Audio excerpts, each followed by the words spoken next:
I'm Steve Rook. I'm founder and director of Redditch Wheels Project and company secretary of Redditch Premier's BMX Club.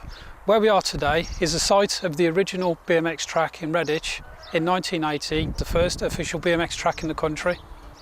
When I come down here, I just rode, had a bit of play on the track, I jumped, I just done the usual fun things. But when the races are, I was the kind of person that just sort of watched the races. I wanted to race. I probably didn't have the money or the best bike in the world to race, but eventually I got the bike better and better. I got to a race here, and I did a couple of races. I wasn't very good at racing, but I found I was more getting into the freestyle side of things. We're going now to about sort of 1984, and from then in 1984, I met other friends who were into freestyle. Just doing sort of flatland tricks and ramp tricks.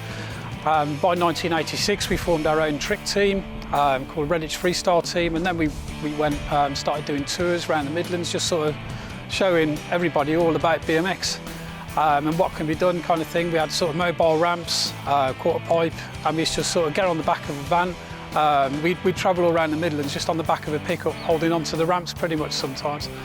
And we did things like the M42 opening, carnivals, fates, we did Birmingham Bull Ring. From there we got sponsored by Halfords as well as a trick team. We used to under their banner. And after that, shortly after that, we then started to enter the national competitions for the UK BFA.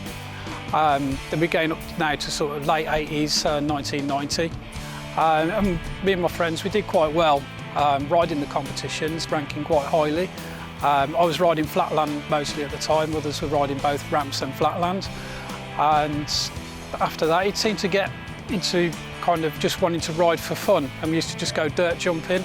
And that's when I bumped into a group of young people, when BMX was probably at its lowest in its sort of early up to mid-90s, who said they had nowhere to go and they were struggling to approach the council and youth services about getting a facility for them. I'd just come back from Mount Hawke in Cornwall, and it was a place in the middle of nowhere at the time, had a big outdoor park. And I was like, well, you know, why is it they've got one there and not in Redditch? There seemed to be a lot of youth projects on, but there's nothing everlasting that would sort of be appealed to young people. So we started on the campaign.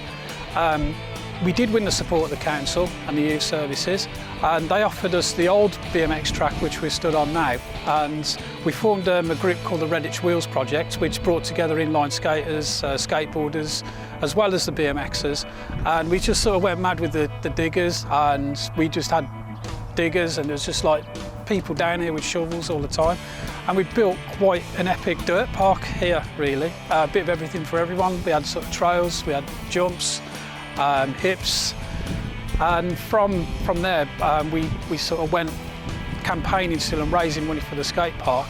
We had some really good high profile riders sort of join the committee, like Stephen and Martin Murray.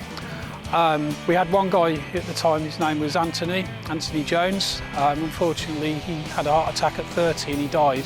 He was a really good rider. He was the man that was actually behind building all the jumps here and everything, which was quite a big setback to us. But not long after he died, sort of thing in legacy in his name, we found the council had come up with the money for the skate park, combined with the money that we raised ourselves. And then we went and sort of eventually constructed the skate park in the year 2000. Had a huge opening day, thousands of people attended. We started a series of competitions called the Odyssey Relax Jam. We had the one event, which is a weekender. Then we went on to sort of do more events. Registered it as a charity, got more kids involved. Now they're involved in sort of building the ramps themselves, whole new designs, and it's all very rider owned. What the riders want to do with the ramps, the riders get to do kind of thing. We all work together to raise money. And then by this sort of time, it's 2006, I bump into somebody I hadn't seen for a while called Ben Times, another random sort of bumping into at the gate of the skate park. We had a bit of a chat, and we suddenly there and then decided we was going to try and resurrect the old Redditch BMX track. Ben approached the council with his idea, had some brilliant ideas, and they thought it was an absolutely marvellous idea, especially that at that time it was heading towards being an Olympic sport. And with the success of the skate park, it was able to sort of push into that position to get the support. We formed the Redditch Premier's BMX Club, And then I think Ben headed the way then to sort of form that club and work with the people. We started raising money ourselves through local businesses. The council come up with £120,000 106 funding. From there, British Cycling came on board. Then we sort of worked in partnership with British Cycling, Redditch Borough Council. Then we developed the Redditch BMX track as it is today. We were going to have it on the site of the old track, but then the council offered us to put it on the field next door where we could utilise an old changing room.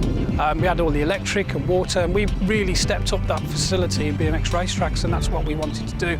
A lot of tracks are in parks and they're open plan, but we wanted ours to be sort of on the lines of being similar to a sports centre and a leisure centre, operated in the same kind of way. We just wanted to step it up a gear because we thought BMX deserved that, and that's where we're at. And since we've formed the club, everyone has been sort of marvellous. We've had a good team of parents on board, and they work very hard on the track. They work very hard in the building, they go racing, they're ranking nationally, and it's great to see with only 2 years of being open, 8 riders now competing in the Worlds in Birmingham this year.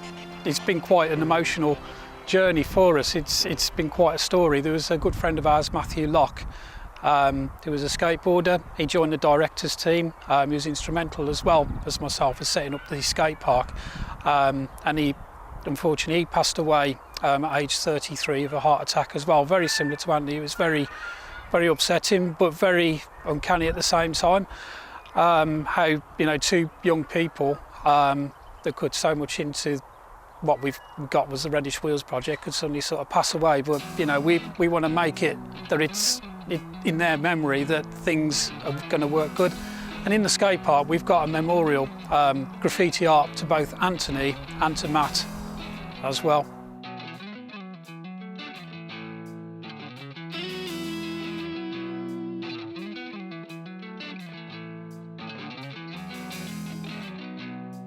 Something like around 6.5, maybe 7 years since I was a lot younger than what I am now. But so about 6.5, 7 years, yeah. All my friends did it when they was younger, and I sort of thought it looks quite good. Might have a go. Had a go, and I loved it. So it's kind of stuck ever since. And as they've like all moved on, I'm like one of the only people from around my area to carry on doing it. Well, whenever it's like nice weather, it's best for this place. Like I try and come down, like, if it's a nice sunny day I'll come down like without fail. So I've like love this place so much. It's a real good park, everything's here, so try and come down as much as I can really. Big group of friends, like everyone's friendly with each other. Like there's not much, there's a few disputes sometimes, but like everyone gets along, so it's always nice to come down where there's like, it's kind of good time, just come out, hang out with your mates and have fun really, just riding your bike. This place, it's a big outdoor park. It's been here for a long time, like. So it's like it's got everything. It's always changing. Like we've just built a new mini ramp and stuff, taken a few ramps down. There's like it's all wooden, which is like the sort of ramps that I prefer, other than to concrete and stuff, because they can be a bit slippery. But everything else, it's just the ramps here are a lot bigger than most places. Like most places have like smaller, mellower ramps for like the young kids, so they don't hurt themselves as much. But this is all out big ramps. So it's a lot more fun really. There's a lot more variety and stuff here than most of the places, and like, you know, as I said, like good friends, good times.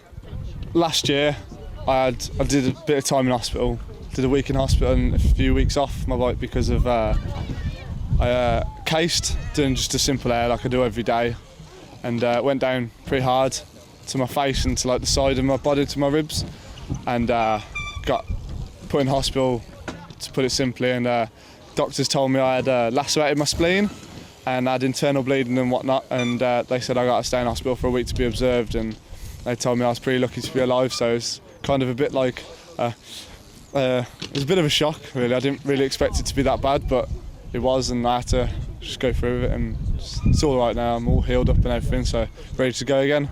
After I come out of hospital, I was sat on the sofa like for 2-3 weeks, and I was bored out of my brains. I wanted to go back to work, I wanted to go riding, I wanted to see my friends and everything, and like I just missed everything because I couldn't really do much. I wasn't allowed to drive or anything either, so I was pretty restricted on what I could do. And as soon as I was able to get up and go in and get back on my bike again, it was like a breath of fresh air really. It's straight back on my bike, straight into what I like doing and back onto what I love and stuff, so back to my normal world.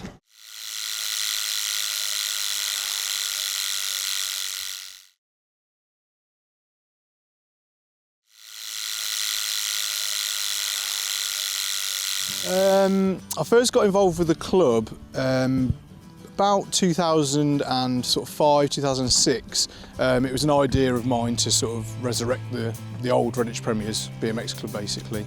There was very little happening in the West Midlands.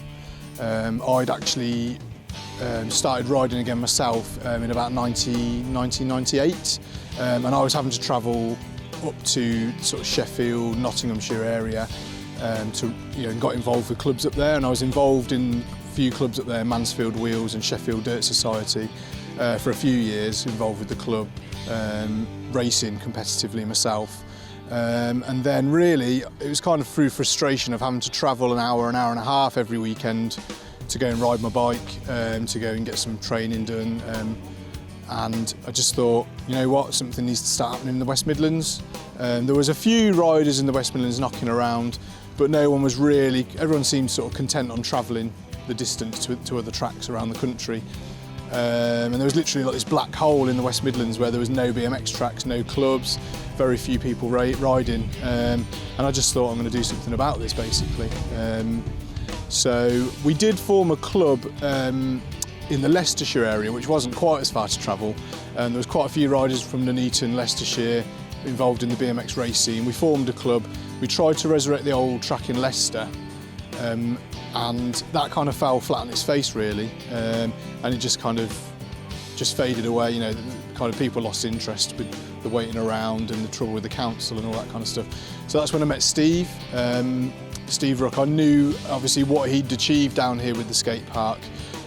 Popped down one day for an event they had down at the skate park and just got chatting to him. I knew him a little bit from his time when he was editor of BMX Rider magazine. So we were chatting, and his vision was the skate park was sort of the first part of the jigsaw for Steve here at Redditch, and his vision then was for a track, and then just to keep going basically. Once we got talking, the vision was really for it to be like a mini sort of Camp Woodward, like out in America, where they've got the tracks, the trails, indoor, outdoor skate parks. They've even got accommodation where you can go there for a 2-week holiday and stay. And that's obviously, it would take a lot to get it to that scale, but we had them in mind that there's nothing like this in the UK, and we wanted to just keep building on it. I started racing back in about 84, probably 83, 84.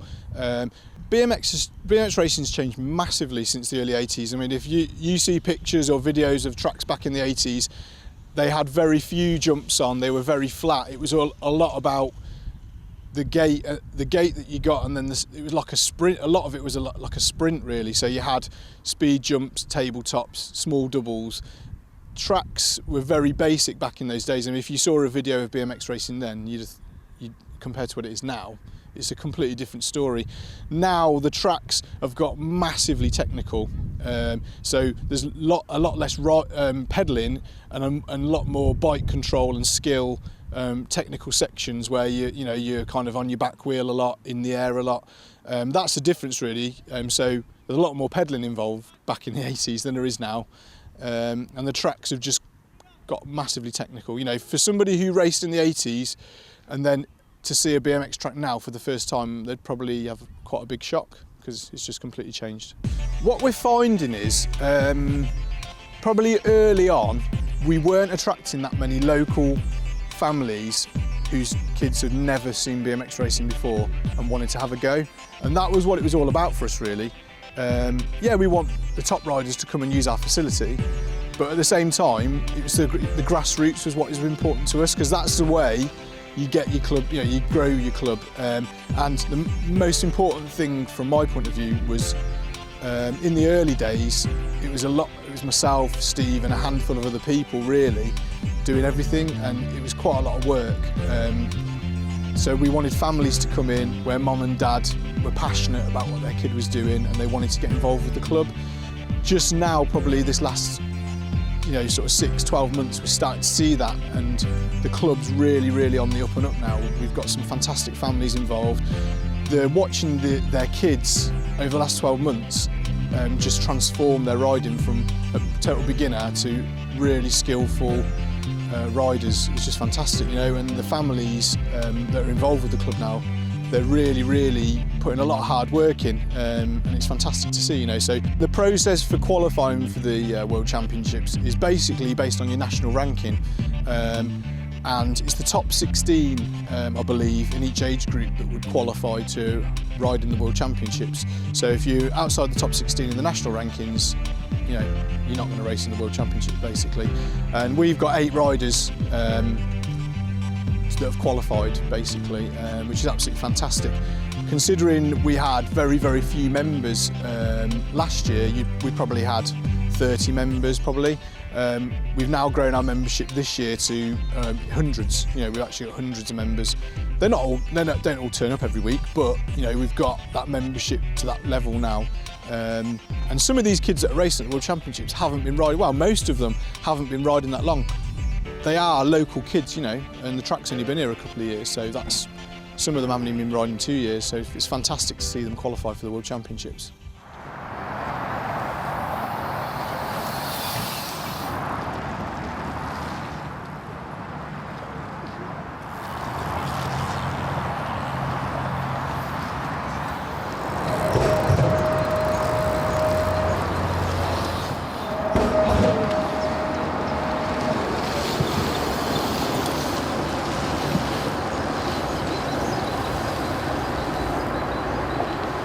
I'm Mark Slay, I'm the Birmingham BMX track manager and the club coach as well.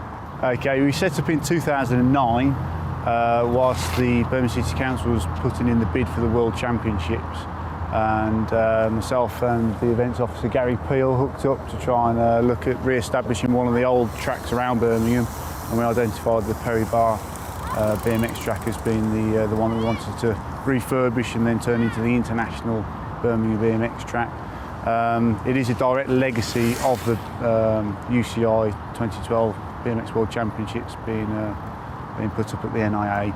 So without that event coming, we possibly wouldn't have had a nice new BMX track for the city of Birmingham and the kids of Birmingham to enjoy the sport on.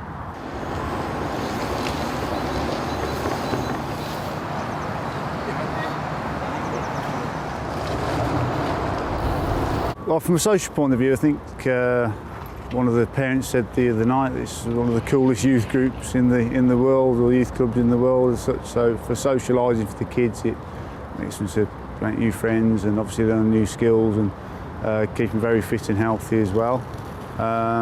So it's just absolutely fantastic to see them coming in and learning to love the sport of BMX.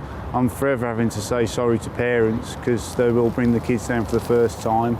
The kids get the bug and then they're non-stop talking about BMX, so everyone's saying sorry about that because they're then demanding new kit and everything. But having said that, for a sport it is quite cheap to get into, so for the local kids it's a great little sport. For not a lot of money they can get all the kit they need and keep themselves busy off the streets and give them something positive to engage in.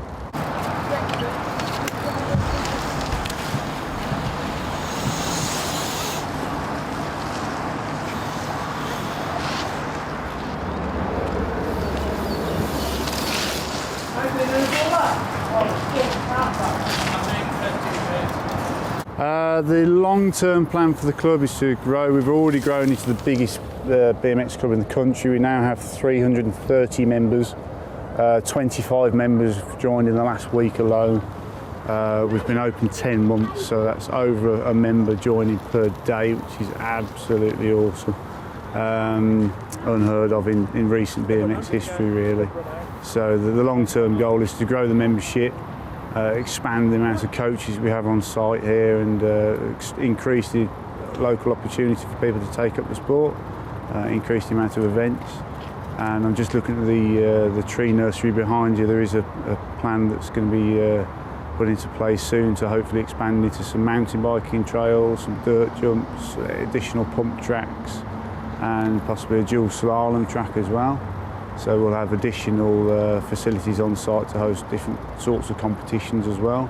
So we'll have a full calendar throughout the year of activities for cyclists of all different disciplines to enjoy the sport and help the place be self-sustainable and just grow the sport and get more people on bikes having fun.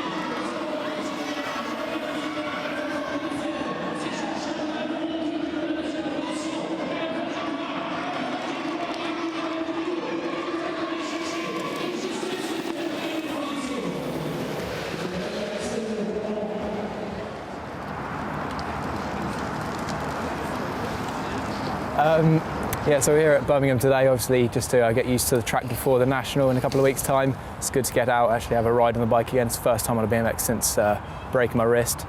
So it's good to get out again and feel comfortable on the track. It's great just to get to the track. Obviously there's quite a lot of jumps and it's good to get those down, get up to speed, and also get used to the gate as well, because every gate's different. So I think this is a bend-sink gate, so it's quite fast, quite nice, and obviously got a quite steep start ramp as well, so it's also nice to get down there quite quick. Yeah, Birmingham seems like a really nice club to belong to. There's quite a nice start ramp here. Also, all the berms are nicely tarmacked, really smooth, fast rolling. A little bit technical at the end of the second straight for me. It's quite tight, but it's just a really nice track actually. It's well maintained. It's nice to come to a different track really, other than Manchester indoor, which I think we're all quite a bit bored of, to say it at the least really. Get a bit of cabin fever after 3 days there at a time, but not saying it's a bad track, but it's just getting used to a different track at each round now, so it's really nice to get somewhere else. Yeah, it's nice having Oggy here, obviously the most experienced rider. Not sure how old he is now, probably wouldn't want me to say, but it's always nice as he can point out a few bits of the track that we can improve on. He's always good at gates as well, and he's a nice calming kind of aura around, so that's quite good to have. I think this track suits me a lot better, so I'm hoping for a better result. Obviously not placing mid-pack, probably placing higher up the field, that'd be nice. Getting used to the track today, I'm feeling comfortable, feeling fast again, and just hoping my wrist will stay strong till then. No, we just come to Birmingham today just to get some training really on the track for the National in 4 weeks' time. It's a bit more relaxed today. Sometimes during the races the lads don't get much time to train, and it's quite fast paced, and the guys have got to do long laps, and to do sections at a National is quite hard. So we brought them here today just so they can train relaxed and they get to ride with each other, because at Nationals they're all in different age groups. It's like Jordan, Jake, Josh, they're all ride away from each other, so they can't really use each other to train off. So coming here today it's quite good. It's just like I say, it's very relaxed. It's we'll come back from here and we'll email all the team and see what strong points they've brought out of it and any issues that any of the riders feel that they need, like gearing and tyres. And Josh has got some new parts on today from the team, and he's kind of get used to them, and he's just swapped over from one brand of tyres to another one, so he'll be getting used to them today, just to see where the limits are from what he used to ride. So, but like I say, very relaxed. I've got a bit of time to sit with some of the riders and just have a catch up with them, because racing's quite hard to talk to them as a team, because they're all focused and they're just so concentrating on what's happening there and then. It's quite hard to sit down and have a conversation and just ask about your training and your gym work, how all that's going. And quite a lot of the kids that we sponsor have got to juggle it with school as well. So it's trying to work out if it is affecting their school or if they can balance the two out together. So that's basically what we're doing today.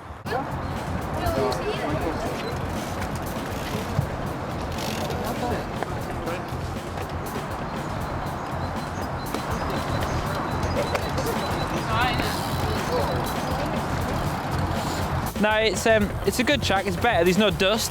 I think we've had 3 months of Manchester dust, which is it's quite hard on the lungs riding there all day. It's quite a lot of the riders. We've gone through lots of water at Manchester just to keep the mouth from like drying up with the dust. But no, they like it. It's a bit long for some of them. Pete's thinking about going on clips. The first straight's quite tiring. It's quite a long straight, and there's a lot of battling going on the straight. The jumps aren't that big, and you know it's not really, the action doesn't really start until the first corner, and by that time you just sprinted for nearly like 10 to 15 seconds, and you know it gets quite tired. And then you got the big jumps in the second straight, and the third straight's quite big as well. And you know this was used for the European round last year, so it's not a little boys track. It is quite a big boys track, but I just think a lot of the riders just happy to be outdoors. They've spent, you know, like say a good 6 months indoors training from the latter part of last year into this year. So I think it's just quite nice just to sit and have a bit of fresh air and get a sun on you for a little bit. Last week in Manchester was really hot, and it was like a greenhouse in there, and it wasn't very nice for the riders. And like I say, they were taking on lots of water. Right, there's goes fish eye out. That means whip time.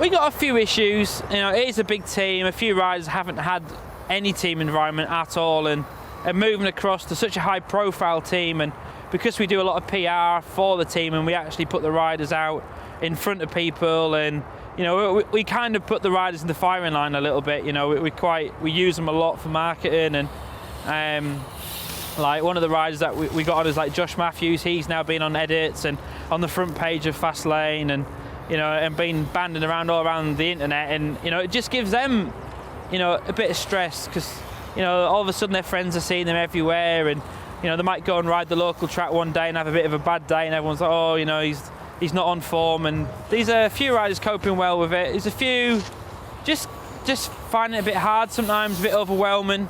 You know, at the last round they were going off and out the back just to kind of have a bit of time on their own, because there's so many people visit our pits, like sponsors and friends of the team, and the commentators come and see us and stuff like that. So I think from someone coming from no team at all, just being, you know, as much as a number going around the track, to being put on people's laptops and computers and in magazines, if it was me, I wouldn't like it. I'd find it quite hard, and you know, me having that opinion can understand why they sometimes find it quite hard.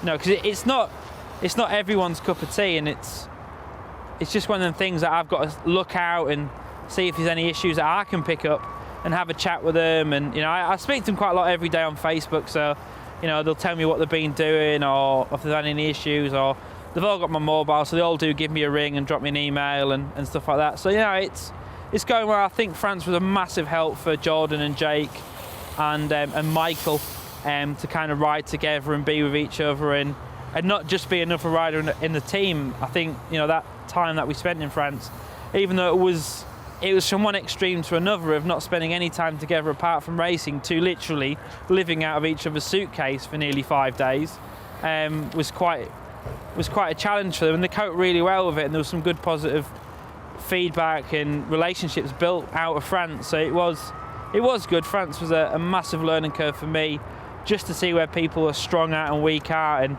there's a few things that happened that if you'd asked me before I'd got there, I never thought would have happened. Okay, riders, ready to start. Riders, ready, watch the gate.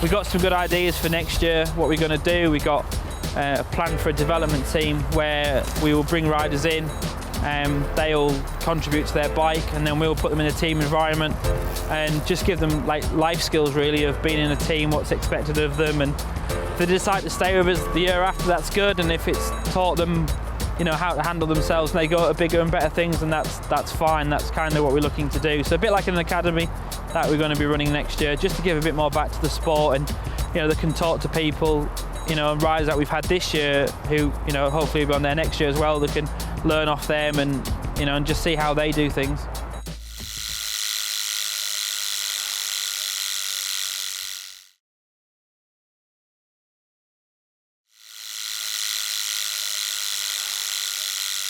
It all started in my dad's back garden when I was like 2 years old on the little stabilisers bike, and luckily for me I had a track that was just down the street from where I lived in Mansfield, and my dad kind of took me down there once I showed an interest in riding bikes and stuff, and loved it. And with the club running and stuff, there was races going on, so he took me down to race, and it went from there really. Back in, let's say, February '88, just before my 7th birthday, I started racing. So yeah, quite young, but I had a brother at the same time who was 4 years old, and he started at the same time as me. So yeah, Liam, we were both good for each other, because he pushed me and I wouldn't want him to get near me, but then he was always chasing me down. So when we were younger, it was good to have your brother riding with you, especially on the competitive side, because we were really competitive with each other. Yeah, we wouldn't race each other, but it brought us on in training, and then in racing we were kind of doing really well. That was the first race that I raced. It was a regional competition. Luckily for me, like I said, it was at the local track in Mansfield, and then my dad just wanted to see if I really got into it from there, and I did. And then 3 months after that I raced nationally, and then competed at the British Championships later that year. And then after that, just decided that both me and my brother wanted to train really hard for it, and then was quite successful the year after. So we were lucky that we had parents as well that supported us in helping us do what we wanted, and I think that's what you need in any sport. You need backing your parents or people that look after you, or someone that's going to help you get to where you want to be.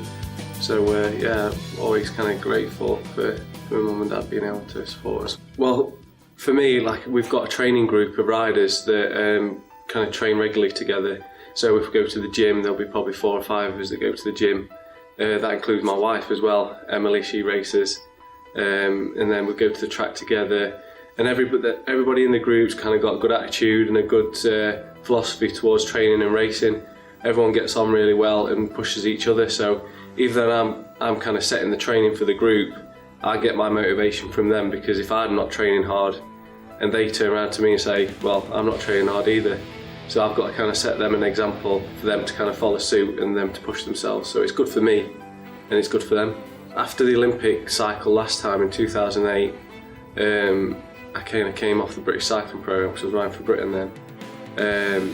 And I went to a school presentation evening at the local school where I live, and handed out the trophies for their sports year, the annual sports presentation, and did a bit of a talk on sport and BMX and how things kind of linked to school as well, and motivation. And the headmaster and head of PE asked me at the time if I'd be interested in coming to coach BMX in the curriculum, and it was a bit of a shock really, because it was a total change from being a full-time athlete to then going to work full-time, but then also having to try and kind of work towards this year 2012. So I kind of weighed it all up and kind of thought that I could do it, and it kind of went from there. It's Winterhill School in Rotherham, and my main role at the school is to work in PE and take the kids onto the BMX track and kind of do other sports as well. So I'm linked into other sports, kind of getting more into teaching different sides of the sport, such as football, cricket, rounders, all the normal, what you call your normal BMX lessons at school, as well as going into the classrooms and working with the kids on the GCSE and BTEC courses. Yeah, but I have to say. Callum, don't miss it. Keep up with the gate. Don't let it beat you. Okay, riders, rain up start. Riders, ready, watch the gate.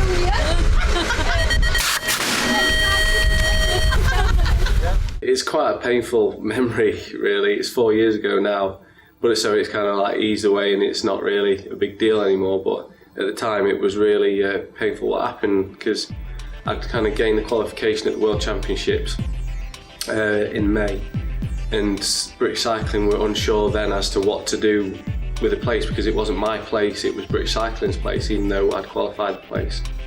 And we were put in a trial race, me and 3 other riders, and I had a few crashes in practice, and then actually in the race I had a bad crash as well and was knocked out. So the whole trial was cancelled and we all flew back to England, and it was decided that we would all go back to Switzerland where the trial was held and do the whole trial again. But in that crash in the racing, when I crashed, I did some pretty bad things to myself, which I didn't really want British Cycling to know about because I knew they wouldn't let me in the trial. So when I went to the trial again, if I'm honest, I got absolutely hammered, and like on the day I was nowhere near good enough to qualify to go through, so that was my Olympic dream over for that cycle. Well, after 08, it really kind of got me in a place where I didn't want to be, and my mum was actually adopted when she was a baby, and my grandma, who I consider my grandma, who adopted my mum, she died back in 07. So 07, back at the end of 07, my mum started looking for real parents because she wanted to find out who she really was, and you know, when you're adopted you're not sure, you know, your roots and stuff. So she started looking and found real parents in Ireland, and she said to me, look, you know, I know you don't want to ride for GB anymore because of everything that happened, so why don't you ride for Ireland? And I was like, you know what, that's part of my kind of family history, so why not? So I got the passport and gained some results that was able to get me onto the Irish team, and then it went from there really. The World Championships is such a big race every single year, because in BMX it's held each year, and for me this World Championships isn't really about gaining a certain result or making a certain position. It's about gaining qualification for the Olympics whichever way I can.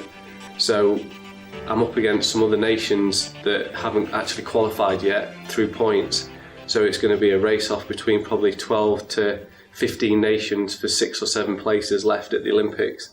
So hopefully I can just produce my best on the day, and hopefully, like I say, my best is good enough. Yeah, well, the team, it started back in 2008. Again, like I said, it was a bad year for me, and I wanted to kind of concentrate my energies into something else, just to work apart from my own racing. So set up a team called Route 55, and we kind of looked at riders who really put a lot of effort into the sport and who were quite actually new to the sport as well, giving them a little bit of a platform to move on to, and then kind of we got sponsors involved, and people came on board, and at the minute we've got 9 riders on the team, and we're actually the #1 team in the country, which is for me just as proud as that as what I am of my own kind of when I get good results. So it's worked out really well. A few years back, Callum had just started riding. He was a good rider up at Rotherham where I was from, so I've seen him quite a lot, and he was doing regional level racing. So that qualifies you through to the British Championships, which is the biggest race in the country each year. So I said to Callum before the race, I said, look, if you make the top 3, get on the podium at the British Championships, I'll make sure you're on the team next year. So Callum being Callum, he went and made the podium, and it went from there. He got onto the team the next year, trained even more that winter, which motivated him, and then he went and won the national championships, which was an amazing achievement to get in your first year of racing. So for me, like, to see that and being able to help him get there, it was such a buzz. Like when he actually was told he'd won the title, everyone was like, it was such a good feeling when he came hugging everyone and stuff. So it's good for me to see them lot kind of get the pleasure that I know, you know, that I get as well. So yeah. Brits final 2006. Pressure's on. Okay, riders, random start. Riders ready, watch the gate. Yes!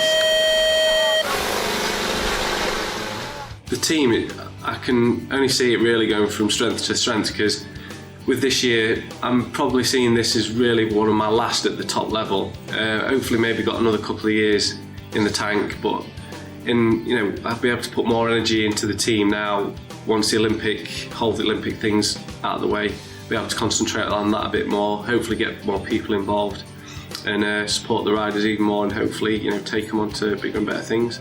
And we might even get some Olympians out of the riders that are on the team at the minute. Yeah, the kind of nucleus of the team really is based in Rotherham. There's 4 of us that kind of train together that are actually on the team, and then the rest are kind of spread out around the country. So we've got some in Preston, some in Birmingham, we've got 1 down in London. So kind of everyone's spread around a little bit, but at racing it's good to get everyone together, and then make sure that everyone's feeling good for the racing, and and doing well. I was saying, like, BMX is where you learn your basic skills on a bike, and that's a fun way for kids to get involved in cycling. Like, you learn how to handle the bike, you learn how to pedal, take jumps, do all sorts of stuff on a BMX that you can then, if you do want to get serious into maybe velodrome or mountain biking or something else, you can transfer your skills so easily. Like I was mentioning earlier, the riders that have transferred from BMXing and actually gone on to the velodrome for British cycling and won medals, like Jamie Staff, Sinead Reid, Chris Hoy. They all started their careers from BMX riding, and you know it just proves that, you know, once someone gets on a BMX, they do learn how to ride a bike, and they gain all the natural abilities that you do need to do these different disciplines through riding the BMX. Brad Anderson, who's moved into motocross, he used to be a BMX rider in my age group. So when I first started back in '88, he was one of the top 3 riders that if I got near to, I knew I was doing well. And he was really aggressive. I can remember him being really aggressive, especially in the corners. I remember a race in Scotland, we were both going for the last qualifying spot in the semi-final, and we both tangled, had a bit of an argument at the finish line. He might not remember it, but because I was riding in my first year and he was one of the top riders, I always kind of remember that as a memory from my first year back then. So yeah, it's good to know that he's gone on to do something good. Like Jeremy McGrath, he always used to ride his BMX just to keep his, you know, tight skills going. I mean, on motocross it's big jumps, long landings. With BMX you've got your little tight jumps, tight landings, but gives you the real kind of skill on a bike to be able to manoeuvre it around and stuff that you can transfer onto the motocross. I think that's what BMX gives you, just that intricate movement on the bikes where you can kind of just move it from side to side, short little time to set yourself up for the next jump. So when you ride motocross or any other discipline where you have got the time, it just comes natural. Riders ready?